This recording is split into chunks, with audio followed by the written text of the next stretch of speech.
High friends, welcome to யாஷிகர். ஆஹா கல்யாணம் அப்டேட்.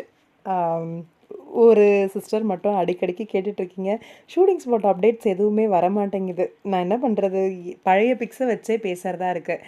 அதனாலேயே ஒரு யோசனை, பேசலாமா வேண்டாமா அப்படின்னு சொல்லிட்டு கண்டினியூஸாக என்கிட்ட கேட்டுட்ருக்கீங்க. உங்களுக்காக மட்டும்தான் அந்த வீடியோ வந்து ஷேர் பண்ணுறேன். ஆக்சுவலாக ஆஹா கல்யாணம் அப்கமிங் ப்ரெக்னன்சி ட்ராக் வரப்போகுது.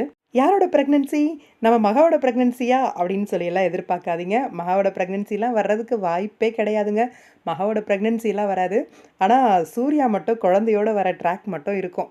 அப்கமிங் அது ஒரு பெரிய கதை. அப்கமிங் அதை பார்ப்போம். இப்போ என்ன ட்ராக் அப்படின்னா, ஐஸ்வர்யாவை வீட்டை விட்டு துரத்துறதுக்காக கௌதம் வந்து ஒரு பிளான் பண்ணியிருக்காரு.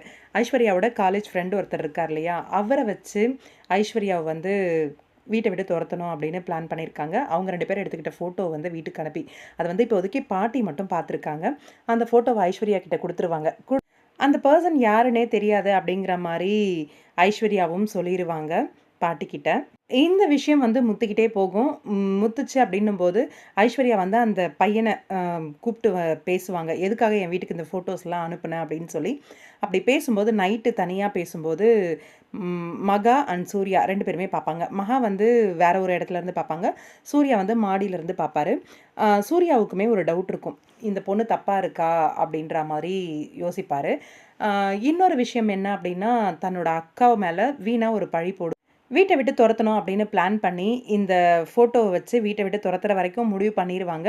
சடனாக மயக்கம் போட்டு விழுந்து ஐஸ்வர்யா உள்ளே தூக்கிட்டு போய் ரூமில் செக் பண்ணும்போது பார்த்தீங்கன்னா ப்ரெக்னன்சி அப்படின்ற மாதிரி இருக்கும்.